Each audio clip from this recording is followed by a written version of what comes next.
Hello, thank you, everybody. Susan Rowland, University of Queensland. I really like this idea of including some kind of teaching and learning component in what qualifies you to have a PhD. I'm a teaching-focused academic and my PhD's in biochemistry, but I've gone and done a teaching qualification since then, and certainly I've found that that's enormously useful, and I wish I'd done it during my PhD. How, though, do we justify that in an environment where the funding for a PhD is getting shorter and shorter and shorter? And certainly in science, what we see is that people who have PhD students want to get as much work as possible out of them because they need it for their research output. I think Richard's dying to answer. No, you are. Oh, I am. Oh, you're saying I should answer. Oh. These are on now. We don't have to hop up and down. Good.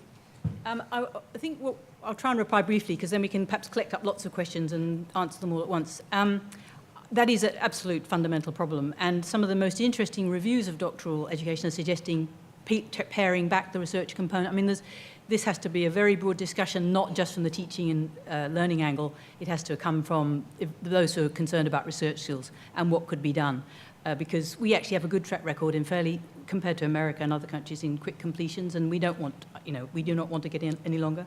So it's got to be a sector-wide discussion, and I think it has to be a discipline-based one. That's where you'll get the richest kind of real engagement with it. Yes, I'm Dave Bowd, UTS.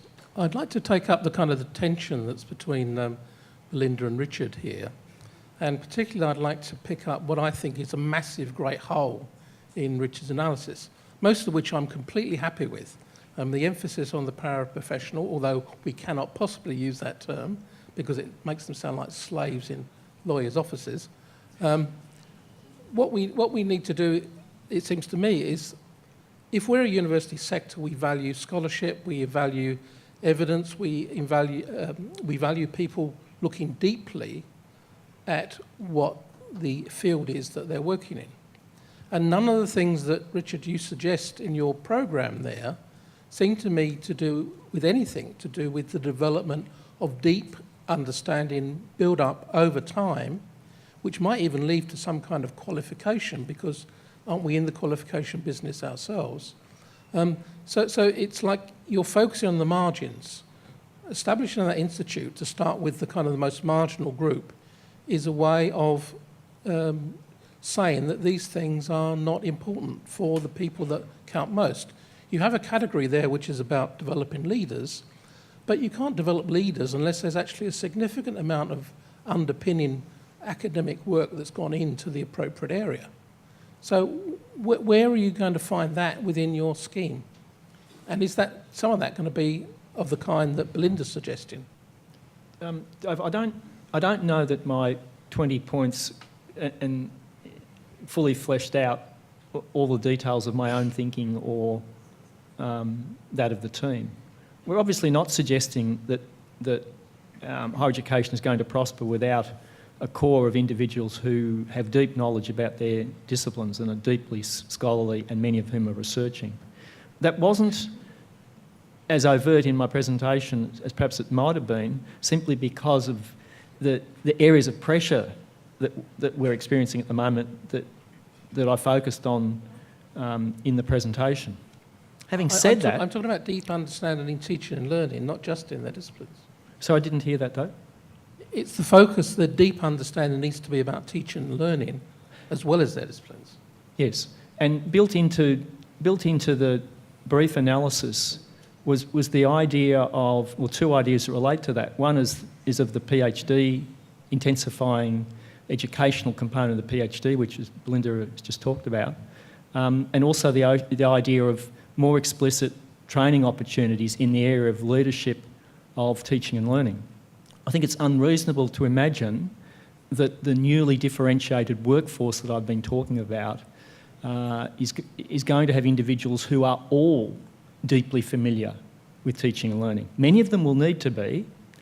Others will be instrumental to outcomes and will need to have a deep understanding, if you like, of specialised roles and specialised activities that are their responsibilities within it.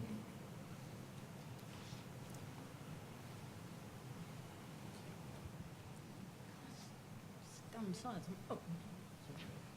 Thank you. Kathy Rittmaster. I'm from Macquarie University, but I'm standing in for Jeannie Ray, President of the NTU, at this conference. She asked me to come and say unpopular things. So, look, we do need a new approach. We definitely need a new approach, and absolutely, the way staffing has been, well, not planned at all in universities is causing us real problems. If scholarship is important, then it needs to be part of the job. And at the moment we have an army of sessional staff for whom scholarship is not part of the job. They are teaching and they're marking. The one thing that universities will really be able to hold on to is the maintenance of standards in their disciplines, and that's embedded in assessment, and we would probably, I'd say between 60 and 80% of our marking is now being done by sessional staff. We're handing that vital role over to people who don't have the access to professional development or continuity of employment that others have. So we certainly do need a change, and the NTU clearly was attempting to make some of that change with the introduction of scholarly teaching fellows. It is not a perfect strategy. It has its flaws. The concern, of course, is that those scholarly teaching fellows will not be scholarly teachers but teaching slaves, which will leave us no better off in terms of either scholarship or learning and teaching quality. I'd just like to hear your comments on that. Thank you.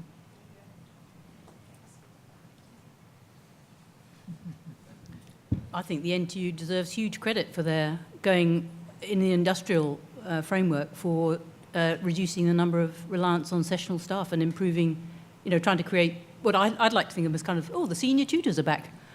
That they should be seen as entry-level apprenticeship roles, which improve the conditions. I think that was a stroke of genius. Sorry? Yeah, which is what a senior tutor would have, that's what those roles were. How they evolve and institution by institution will vary a lot, but that's certainly better than, the sessional use of sessionals at such a level. I think it's the sleeper in the room. It's, how institutions in this, now the environment's goalposts have shifted again, will deal with what they essentially interpret as a financial pressure. The reliance on sessionals is, you only have to go and ask a head of a department, and that's the first thing they say. That's what we have to do. The solution is not going to be, I'm with Andrew on this, it's not going to be more money. We're not going to get more money as a sector. It is about transforming the way we teach and finding more efficient ways of doing it. And, there have been some there was a project being run out of the LH Martin Institute. I never heard what happened to it. Some of you may have been involved, based on the US Carol Twiggs transforming higher education, how to get much better learning with fewer resources using technology, which is, been a very interesting project in the US and some Australian universities. We're going to have to do that kind of thing. There is, I think. And I think it's not I think there are ways of doing it. Can I just have a quick comment? Thanks for your comment, Kathy. There are some good things about the NTU push for teaching specialists, but there are also some limitations to that, as you've said. One of the major limitations is it's of course naturally premised on employment and more employment for people who want to work in higher education. In many ways that's the wrong starting point for understanding how we're going to rebuild and redifferentiate our higher education teaching workforce. We ought to do that from an understanding of how we wish to teach and how we want students to learn into the future.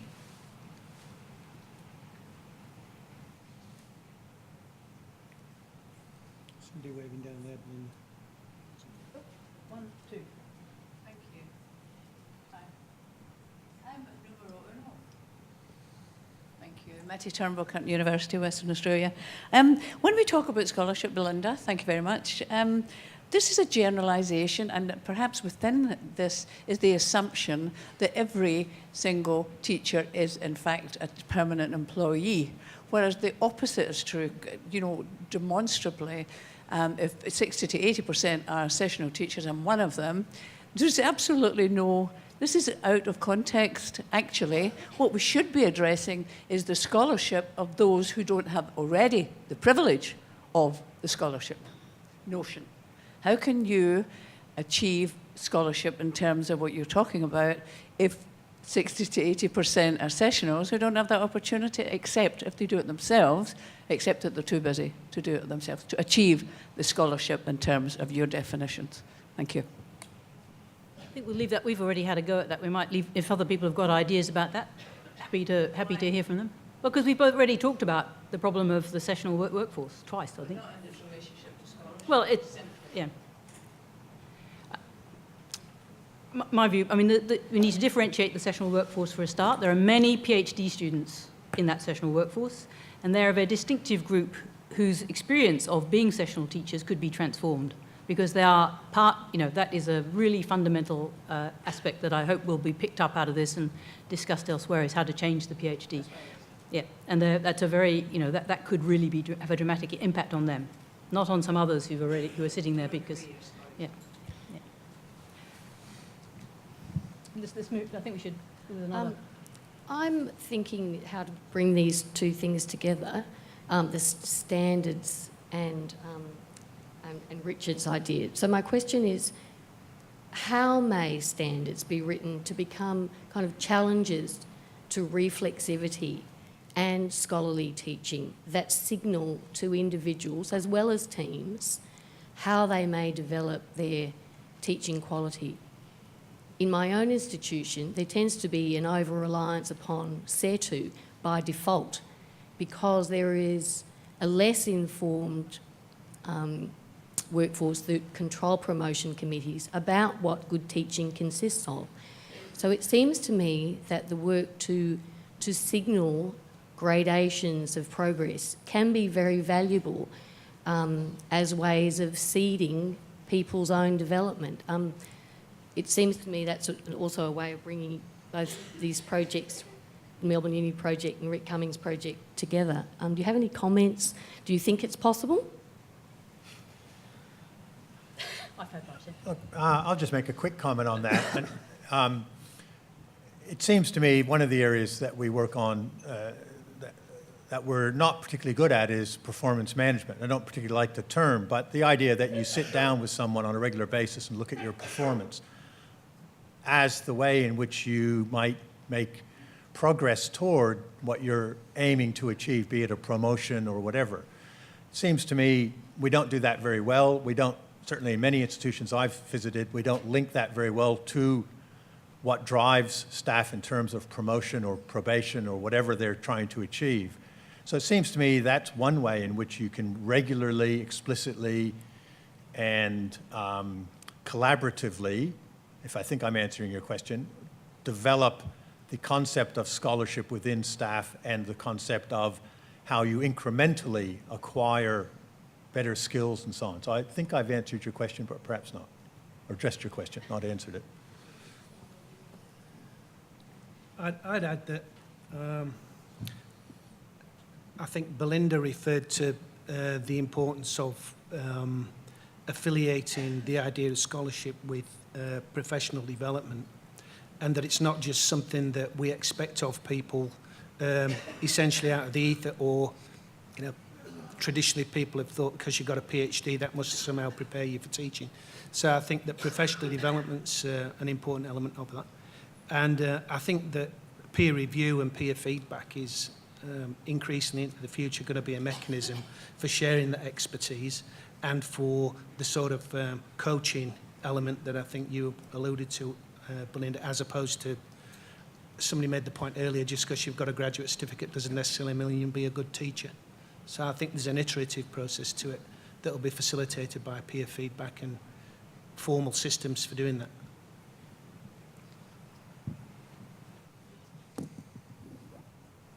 One and then two. Stephen Billett from Griffith University in Brisbane. I missed the first session, so I could be remiss here, but teaching has been put forward by the panel as being a very unitary process. When it seems that there's a whole different array of ways in which teaching occurs in higher education, which require different kinds of capacities, and measures of performance are likely to be highly differentiated. For instance, some folk engage in tutorial work, others give mass lectures, Others are involved in the web-based provision of higher education courses. Many people are involved increasingly in clinical or practice-based forms of supervision. Then there is the supervision of research higher degrees of different levels. Then there's workshop supervisions, teaching. And then recently I was advised there's something not called a MOOC, but a MOOC, which is a mass course that you have to pay for rather than just do the assessment. So given that there's these, yes, there's likely to be processes that are educationally sound across all of those different forms of teaching, the actual capacities to be able to, for instance, develop an effective web-based learning system is presumably quite different than that's required to be an effective PhD supervisor. So given this diversity, what does that say about two things? Firstly, how we recognise this diversity of teaching, and secondly, and I've no idea the answer to this one, is how do we go about preparing people to respond to these different models of teaching in short periods of time? Thank you. Thanks for that question. I will hazard a guess and say that no one on the panel believes that teaching is a unitary type of activity. And in fact, one of the great complications we've got in understanding how to prepare people for specialised roles is we don't have necessarily have an adequate knowledge of those roles, or we certainly don't have some kind of codification. And it would be risky to start trying to codify some of these roles. So my personal view is that your questions are very much related to my ideas about a differentiating workforce and how we might better understand the work that people do and the contribution they make, and how we might better professionalise them for that work.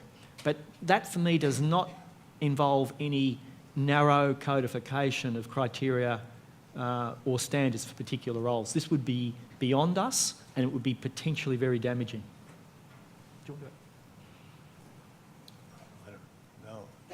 I think it's a really good question, Stephen. I think it's incredibly challenging for us. And I was just reflecting that perhaps the world of being an academic, or a teaching academic at least, has changed dramatically. And is it possible for a person to do all the different roles that we used to do when things were done when we went to university? So I pick up on Richard's comment.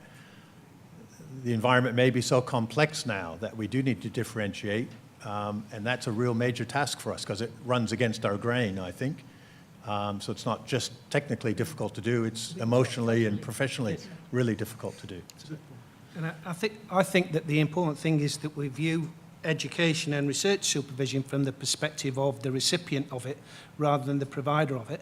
And I think what they need to experience is a broad range of experiences, educational, research method-wise, etc., etc.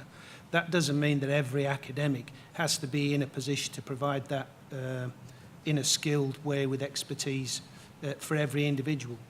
I think that's one of the most important things that I get from my interpretation of Ernest Boyer's work, is the idea that scholarship across the four areas of scholarship that he talks about is something that should be experienced by people, and that the idea that an individual academic will be punching above the weight in each of the four areas is a nonsense. It's the institution and the discipline within an institution that needs to be providing that expertise and that experience for students, not individual academics. Chris Cray, Murdoch University. I think you may have just answered what I was going to talk about, but I see it as my duty to actually teach my tutors how to teach. As part of their honours, masters, PhD, whatever I'm supervising, they will be working for me in my undergraduate courses, and therefore it is my duty to teach them how to teach. So I view that period as an internship. So it's not part of the PhD, but it goes along hand in hand with the PhD.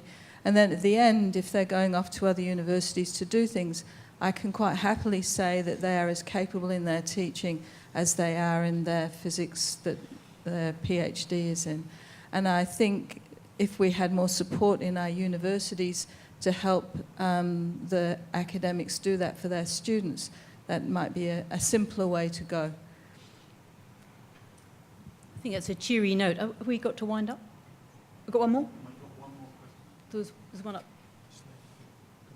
Sorry, we're going to have 2 quick questions.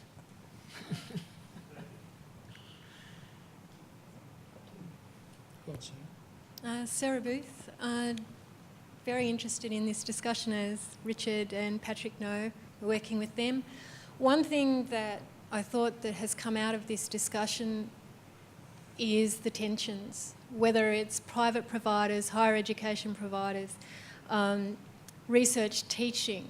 One thing at UTAS, and we've developed teaching performance expectations, and yes, we did look at Denise Charm, the work, and we have institutionalised it to ours. However, it's brought out behaviours with research and teaching. And when we're thinking of anything with teaching and measurement of teaching, we also have to categorise that in relation to research, because the academics, when they are being performance managed, it's not just their teaching, it's their research and their service. And what we found was, you know, academics finding the time to work out what their teaching was. One other thing we had an issue was around the scholarship of teaching. We had a domain called the scholarship of teaching. We changed it to scholarly teaching because senior academics found that that was confrontational. It was, you know, if they're in a discipline, they had their discipline research, why should they undertake the scholarship of research, of teaching? And so we had to change the nature of it to say, no, we would like you to undertake the professional development of teaching activities or oversee it in the school. Another lesson that we learned from the Higher Education Academy project on benchmarking with promotion processes was the role of heads of school and the training around promotion committees. So we can have these professional standards or frameworks, but unless there's training to the panel committee, as well as the applicants, the new OW did have that in place, then how is teaching going to be recognised either as an institution or for individuals? Good point. I think we take one more last question rather than... That was a statement, I think, really. A good statement. Thanks. Jackie Croney from University of New South Wales. A colleague of mine who's now a research professor at UQ, who was interested in teaching and probably still is, once said to me that he thinks it's unethical to advise his young colleagues to actually become interested in professionally developed in teaching because they won't be rewarded for it through promotion. And he probably still thinks that where he is at the moment. Within that context, I know that the different universities have different emphases on education and teaching, and that comes and goes with different vice-chancellors and VCAs and VCA educations or whatever. In that context, I think those people, and I'd say most people here at this conference, of course, would be very interested in education and value it. The role of something like OLT is just so essential and has been, with its predecessors of CARIC and ALTC, extremely essential to those people who are, in those teams who are actually interested in learning and teaching. And so I guess I just want to support the suggestion that has been made for kind of a national institute that will support professional development in learning and teaching, so that it may not matter which university or which VC you have from time to time, but there'll be this national institute, perhaps associated with OLT, whereby people can actually get good professional development, perhaps online, perhaps blended, whatever the focus or model may be. But then there'll be that strong institution, just like OLT in its various variations has been over the years, that strong institution that people who are very passionate about learning and teaching can go to for further professional development. So I'd really like to strongly support that particular suggestion and hope that it doesn't get bogged down in politics and funding. Thanks. She was paid to say that. And wrap up the session. Thank you very much. Can I say thank you to my colleagues on the panel? who are all to time and to the point. Thank you, Belinda.